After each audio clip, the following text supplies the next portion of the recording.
नमस्कार दोस्तों, आज के इस वीडियो में हम लोग the effect of catalyst on the rate of reaction discuss करने वाले हैं कि कैटलिस्ट का रेट ऑफ रिएक्शन पे क्या इफेक्ट होता है। जैसे कैटलिस्ट का इफेक्ट समझने के लिए पहले हमको एक बेसिक कंसेप्ट एक्टिवेशन एनर्जी को समझना होगा। एक्टिवेशन एनर्जी क्या होता है, क्लियर? अगर एक्टिवेशन एनर्जी क्लियर होता है तो हम इफेक्ट ऑफ कैटलिस्ट को बहुत अच्छे से समझ सकते हैं। जैसे एक एग्जांपल में ले रहा हूं, I am taking one of the example that is hydrogen and iodine. These two gases are there और ये दोनों कंबाइन हो करके प्रोडक्ट का फॉर्मेशन कर रही है।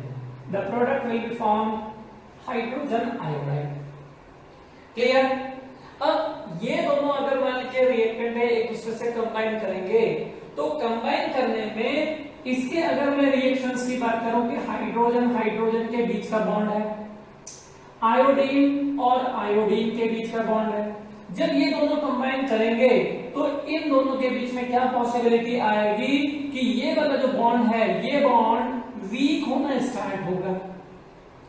आयोडीन और आयोडीन के बीच का बॉन्ड वीक होना स्टार्ट होगा and at the same time the bond between hydrogen iodine will be forming. Clear? Ultimately last stage में क्या होगा कि ये वाला बॉन्ड टूट जाएगा, ये वाला बॉन्ड टूट जाएगा और ये हाइड्रोजन और आयोडाइड के बीच के बॉन्ड कंप्लीटली बन जाएगा। तो इस वे में अगर आप देखें तो हाइड्रोजन आयोडाइड के 2 मोल्स का फॉर्मेशन हुआ। इसी में अगर मान लीजिए मैं यहाँ पे इन दोनों तीनों टर्म्स की बात करूं तो दीज टू आवर रिएक्टेंट्स, ये यहां पे बन गया है दैट इज फाइनल प्रोडक्ट। जब भी कोई रिएक्टेंट प्रोडक्ट में कन्वर्ट होता है तो 100% दोनों के बीच में एक इंटरमीडिएट स्टेज बनती है जो बीच की स्टेज होती है, रिएक्टेंट से और प्रोडक्ट से दोनों के बीच की स्टेज, और उसी को हम बोलते हैं इंटरमीडिएट। क्या बोलेंगे? इंटरमीडिएट, या फिर वी कैन से कॉम्प्लेक्स। ये दोनों के बीच की स्टेट है और लास्टली जाकर के जो कॉम्प्लेक्स है on dissociation that will be forming product. ये चीज क्लियर हुआ। अब अगर मान लीजिए यहां से मैं स्टेबिलिटी की बात करूं तो this is highly unstable as compare to reactant and product, और अनस्टेबल है तो 100% इसकी जो एनर्जी कंटेंट होगी that will be highly energetic as compared to reactant and product। मतलब अगर इस रिएक्शन का मैं एनर्जी प्रोफाइल डायग्राम बनाऊं, एनर्जी प्रोफाइल डायग्राम मतलब मान के चलिए कि ये एक्स एक्सिस है, वाई एक्सिस है, यहां पे ले रहा हूं एनर्जी, ठीक? वाई एक्सिस में what should we are taking energy, और एक्स एक्सिस में हम लेना है रिएक्शन कोऑर्डिनेट।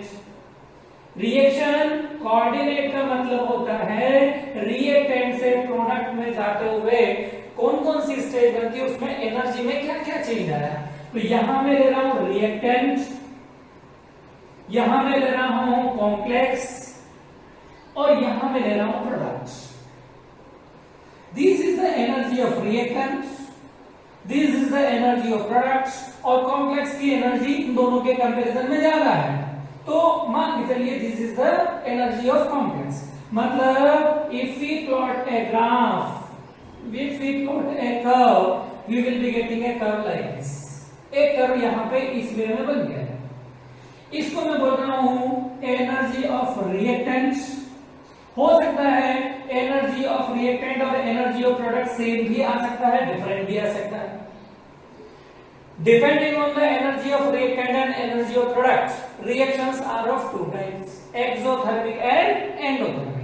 यहां आप देखें energy of product is greater than the energy of reactant और energy of product is greater than energy of the reactant.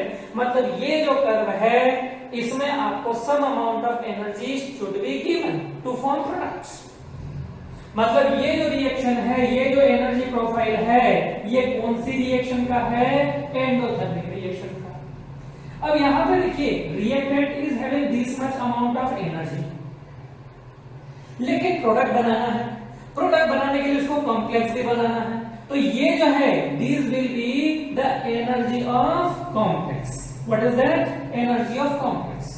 तो रिएक्टेंट के पास में this much amount of energy is there, complex बनाने के लिए some amount of energy is needed. कितनी energy? This one, ये इतनी एनर्जी उसको चाहिए, तब कॉम्प्लेक्स बनेगा, और कॉम्प्लेक्स जब बनेगा तभी वो किस में कन्वर्ट होगा? प्रोडक्ट। मतलब जब तक ये कॉम्प्लेक्स बनाने के लिए एनर्जी नहीं मिलेगी, reactant can not be converted into product. तो ये जो एनर्जी है, this energy is called activation energy. क्या बोलेंगे इसको? Activation energy. और एक्टिवेशन एनर्जी को इन शॉर्ट ई ए से रिप्रेजेंट करते हैं। किससे रिप्रेजेंट करेंगे? ई ए। अगर मैं एक्टिवेशन एनर्जी की डेफिनेशन की बात करूं तो it is the energy needed by reactant to form the complex. किसी भी कॉम्प्लेक्स को बनाने के लिए रिएक्टेंट को कितनी एनर्जी चाहिए कि वो कॉम्प्लेक्स बना ले, that energy will be called activation energy. और अगर मान लीजिए मैं यहाँ पे एक्टिवेशन एनर्जी को और एक और वे में लिखूं, see the sum of activation energy and activation energy of reactant will be the energy of complex. तो see another definition, energy of complex, energy of reactant, इन दोनों का जो डिफरेंस आता है उसी को हम बोलते हैं activation energy. It is the difference of energy of complex and energy of reactant. मान के चलिए कि रिएक्टेंट के पास में एनर्जी है 20 जूल, कॉम्प्लेक्स बनता है 100 जूल का, और प्रोडक्ट का एनर्जी है 40 जूल। तो 20 से 40 जाने में केवल 20 का डिफरेंस आता है, लेकिन वो कैसे आता है?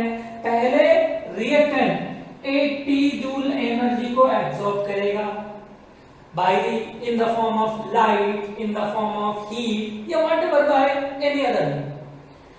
जब ये 80 जूल का एक्टिवेशन एनर्जी मिलेगा तो वो कॉम्प्लेक्स बनाएगा, और कॉम्प्लेक्स बनाने के बाद में आपका प्रोडक्ट कितने का है? 40 जूल का।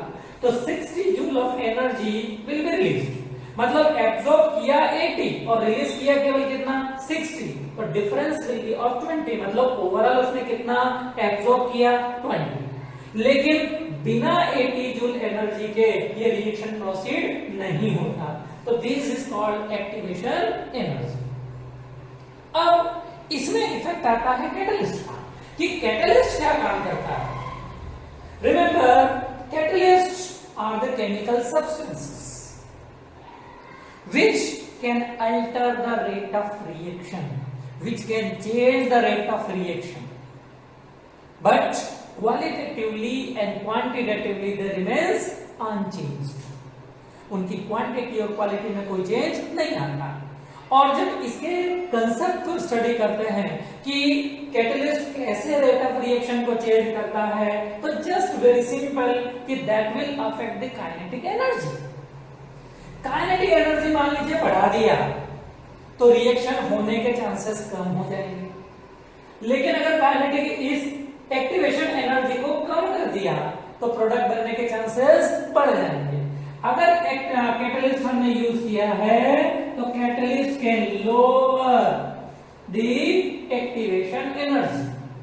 मतलब ये अब कॉम्प्लेक्स बना है, this is a complex with catalyst. अगर कैटलिस्ट है तो उसके साथ में कॉम्प्लेक्स है। तो अब यहां ध्यान दीजिएगा कि ये जो एनर्जी आ रही है, this will B activation energy with catalyst. मतलब यहां कैटलिस्ट ने क्या काम किया है? रिएक्शन की एक्टिवेशन एनर्जी को कम कर दिया है। और जब एक्टिवेशन एनर्जी कम हो जाती है तो रिएक्शन का प्रोडक्ट में कन्वर्शन का चांस बढ़ जाता है। रिएक्टेंट में convert easily into products if the catalyst are to be used. तो कैटलिस्ट क्या काम करता है? एक्टिवेशन एनर्जी को कम कर देता है, रिएक्टेंट और प्रोडक्ट की एनर्जी को चेंज नहीं करता। रिमेंबर, ये केवल नया पाथवे सिलेक्ट करता है और ऐसा पाथवे जिसमें एक्टिवेशन एनर्जी कम हो जाती है। एक्टिवेशन एनर्जी को और कैटलिस्ट को समझने के लिए मैं एक एग्जांपल दे रहा हूं। Listen the example. मान लीजिए आपकी सिटी में कोई दूसरे स्टेट का ड्राइवर आए, उसको रास्ता पता नहीं है और उसको आपकी सिटी में से बाहर निकलना है। कैसे निकलेगा? रास्ता तो पता नहीं है, कभी इधर घुसेगा कभी उधर घुसेगा, किसी रास्ते में ब्लॉक हो जाएगा। मतलब अगर मान लीजिए उसको एक एंड से दूसरे एंड जाना है तो उसके लिए इजी नहीं है। एक कंडीशन ये हो गई। दूसरी कंडीशन में क्या हो रहा है? मान के चलिए वही ड्राइवर है, जैसे ही सिटी पर पहुंच रहा है एक आदमी को बिठाता है कि आओ और मुझे सिटी के दूसरे रास्ते पर छोड़ दो, जो शॉर्टकट हो उस शॉर्टकट से मुझे ले चलो। तो वो उस आदमी को बिठाता है और बिठाने के बाद में जैसे ही सिटी से बाहर होता है उस आदमी को पैसे दे करके उसको उतार देता है। क्लियर? तो जो आदमी रास्ता बताने का काम किया, जो शॉर्टकट ले जाने का काम किया, वो अपनी केमिस्ट्री की लैंग्वेज में क्या हो गया? कैटलिस्ट। उसने स्पीड ऑफ द रिएक्शन को फास्ट कर दिया, किसी भी काम को फास्ट कर दिया कि कितना जल्दी वो हो सके। सेम वे में कैटलिस्ट इज कि कैटलिस्ट क्या काम कर रहा है? रेट ऑफ रिएक्शन को बढ़ा रहा है by minimising the activation energy. तो ये जो एनर्जी प्रोफाइल डायग्राम में यहां दे रहा हूं कि this is the activation energy without catalyst and this is the activation energy with catalyst. Catalyst क्या काम करता है? रेट ऑफ रिएक्शन को बढ़ा देता है। कभी कभी कुछ कैटलिस्ट ऐसे हैं जो रेट ऑफ रिएक्शन को कम भी करते हैं, लेकिन इनके परसेंटेज बहुत कम है। 99% कैटलिस्ट आर प्रमोटर्स, वो रेट ऑफ रिएक्शन को बढ़ाने का ही काम करते हैं। कुछ एक एग्जांपल अपने पास में है जो रेट ऑफ रिएक्शन को कम भी कर सकते हैं, इसलिए हम हमेशा ये नहीं बोलते कि रेट ऑफ रिएक्शन बढ़ाता है। Which can change the rate of reaction, which can change the rate of reaction. Clear one? So this is the effect of catalyst on the rate of reaction. Thank you.